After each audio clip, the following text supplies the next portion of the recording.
Hello, I'm Landis, and welcome to Phasmophobia.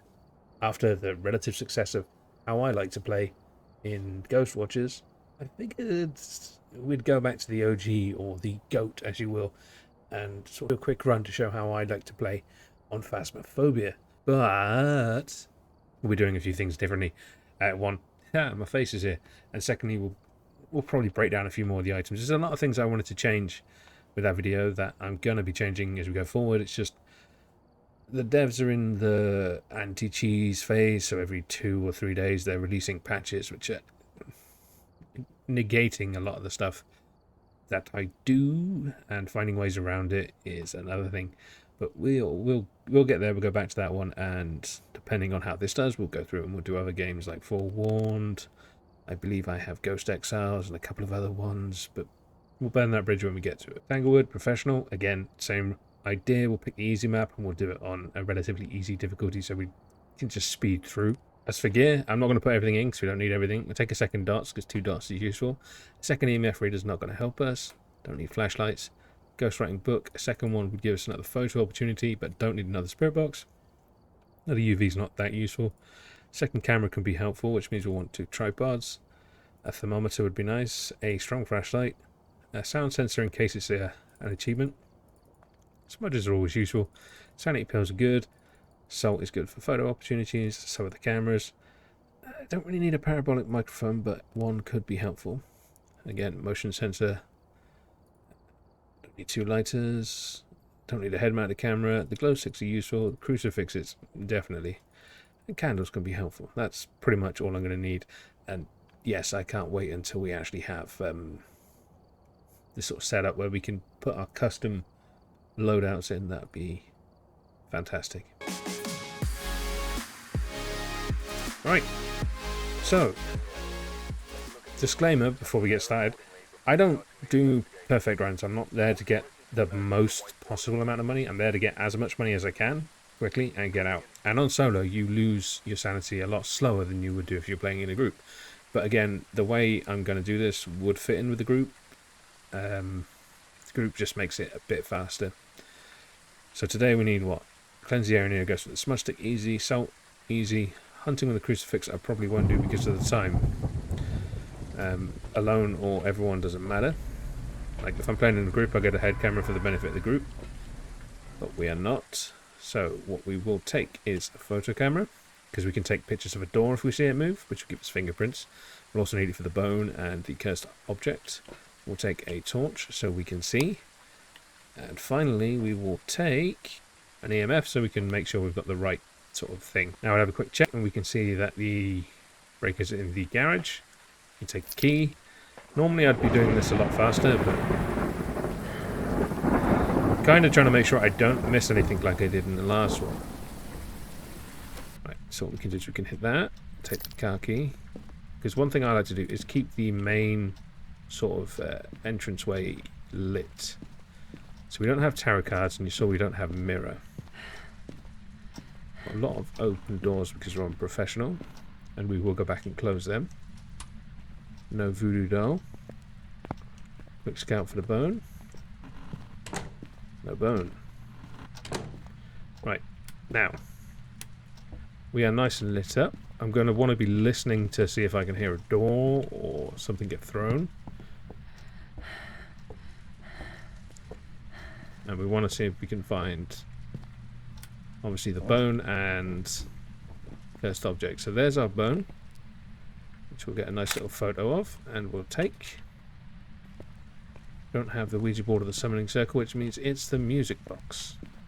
Now again, I won't use the cursed items unless the ghost is being particularly annoying, which they can be. They don't tend to be that often, but they can be. There we go. So that's our initial run done. We've lit most of the pathway up. We've closed most of the doors. Okay, so we have a garage ghost. I'm going to just quickly turn these off. So we'll leave this one on. Do I have enough light switches to do? We do. So, we're going to drop this here. And we're going to drop this here. More advanced players will drop their torch so they can get more stuff in. I'm not overly keen on that. It's definitely a viable strategy. And cannon will make things faster. See, there we've got a possible 5, so we've got to get back in quickly. So we'll take a book and a box, because we're quite high on sanity still, I hope. Because I'm about to sit in the garage and try and talk to it. So, if we don't have sanity, we're going to be in a little trouble.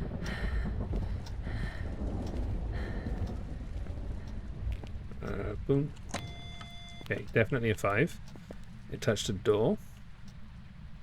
So we'll grab our camera and we'll go back there. Check that in a second. In fact, we'll do that now. So, evidence. We can go EMF 5, photos, just an interaction.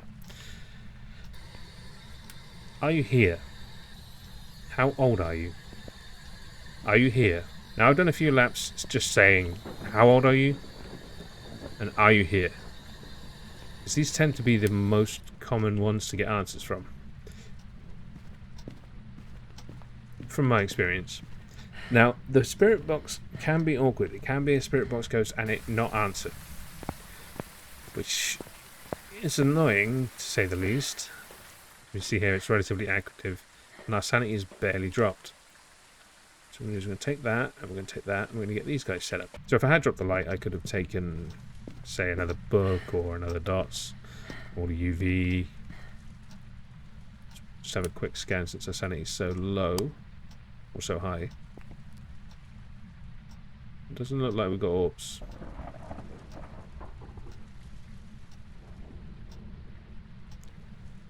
Okay. So set this up here. Now, it's better to place these on the floor from my experience. You get more interactions than you would do, say, placing it on a wall. But that could be anecdotal. Don't quote me on that.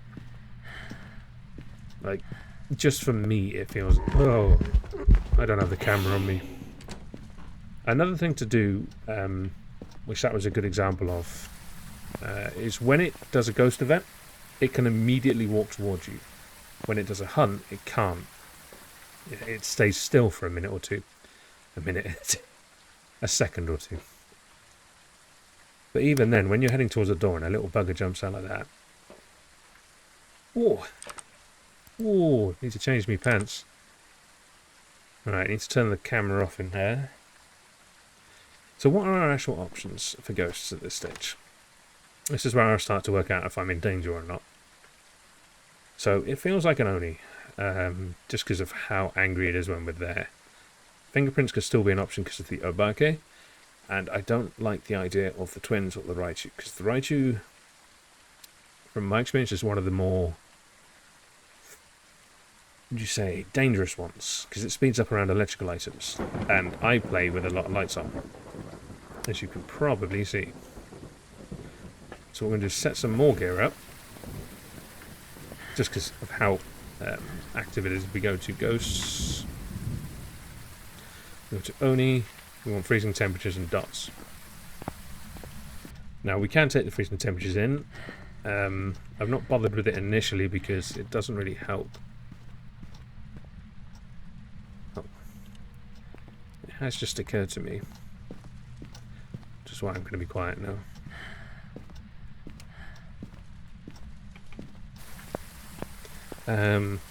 Let's just check. Okay, yokai is not an option. Because I'm sat here talking.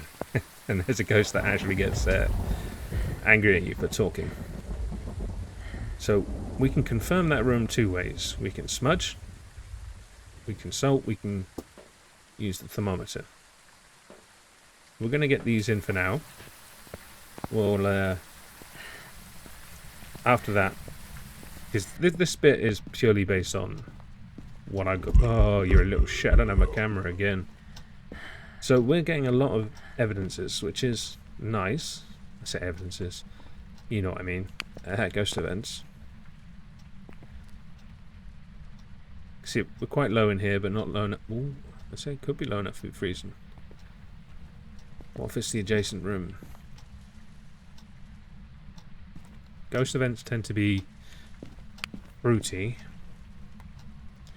Could be a wraith. A good way to test that would be to...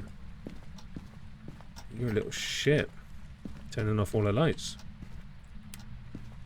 See, this is one of the reasons I don't like leaving my torch.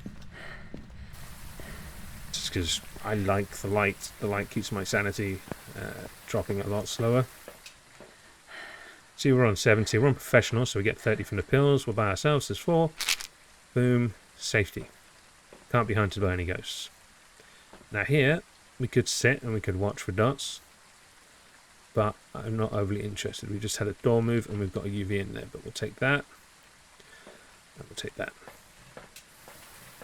Didn't mean to take that, but we're committed now. So we can go check that door, see if we get some fingerprints. Which would give us Obake or... Yeah, so no fingerprints. It likes to turn off lights. Actually, what we're going to do for safety is just in case it spawns behind us. What else do we need at this stage? We could try the box again.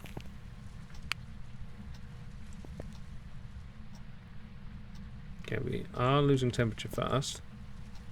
So we'll take that and try and get out of the door. Right, now we're going to focus on money and ruling out individual ghosts. Because there are hidden abilities with each one, but enough YouTubers have done that it's not necessary for me to really go over it. So we'll take salt since we've got the UV in there. And that's one of our goals. We'll take another camera because we keep getting jumped. So by putting this down, we're going to get our chance for photos for feet, which will give us the money, which will be nice. Especially have the camera out in case he jumps out on us.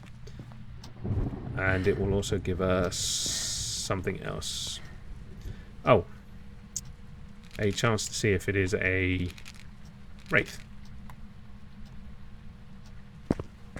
Okay, so we've had footprints. There we go, it's a wraith. Oh no, it's not. Just took a while. That's a spirit, isn't it? Because of how quickly it did the feet. Like, the sound of the footsteps was so quick, I'm pretty sure that indicates it's a spirit. Okay, that's that camera dead. Now, feet aren't the best, but they'll do. Right, back out because we've run out of stuff. And we're going to check for spirit just in case, because that might just be the salt triggering.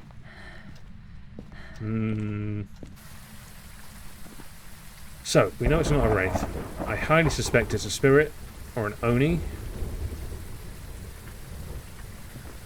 So now we can sit and we can kind of work out what we need. Because the thing I like about this game is it changes every time you play. Like, how active the ghost is, what the ghost does, if it's shy, if it interacts, if it gets aggressive. Like, these things all change from ghost to ghost regardless of the type of ghost. Which I think is one of the main reasons this game will always be one of the better ones. With Fallen I didn't get a ghost photo, but got Bone 3-star, Music Box 3-star. We didn't really want interaction, but we were checking for fingerprints because it's quicker to bring the camera in. And then we're just full on footsteps. So we've got all of that. We want a smudge stick actually. So I'm just going to quickly do that for money. Then we can check box and stuff. You see the sanity's not gone down since we peeled. Because, yeah, if you manage it properly on solo, it is ridiculously easy. And can be done relatively quickly. Now we're going to light it there. Annoyingly, I lost my sprint, so I wasn't paying attention. So we've got the whole room. You're a little shit because I don't have a camera. But yeah, because you could hear the feet moving, we knew that was a ghost event. But if we had a photo spot and the camera, like this ghost has shown itself a lot. We've got a ghost orb. Okay. Which rules out everything except a Barke and... Oh, really? A Mimic isn't an option, so it is 100% one of those. So that is rare fingerprints, or... What was Raichu again? dots. So we've not had dots, so it is indeed an abake. And we've also got the smudge stick. Now, our sanity is quite high, so I don't need to... Oh, okay, we've got dots. I was going to say, I don't need to guess. We can just head in and test it. But we don't need to because we've got right. So we've 100% got the ghost right. The only thing that would have been better is if this interaction was a ghost photo. And if I could be bothered to sit and try and drop my sanity on solo to try and get the hunt to stop the crucifix. But we're not going to because that will take too long. We are done. Nice, quick, easy. Hopefully 100% 90. There we go, 225. That, anything over 200 for me is good enough. I'm going to keep it nice and quick, get through as much of the stuff as possible. See, we spent 11 minutes in the light, 2 minutes in the dark. We spent more time in the ghost room than we did in the dark. And we spent a decent chunk inside, but this would have been when I was going through the van and explaining stuff. And 3 ghost events, 32 interactions. But there you have it. That's how I like to play Phasmophobia. It's a nice, quick, easy way to get some money. I mean, say quick, it's 13 minutes, but we did mess around a bit. If you enjoyed this video or found it helpful, then leave a like, perhaps subscribe and check out the rest of the channel. And why not join us on the Facebook, Twitter, Discord, Patreon, Twitch, you know all of the links because I constantly flog them. So go check some of them out. I've been Landis, this has been Phasmophobia. Thank you very much, see you soon.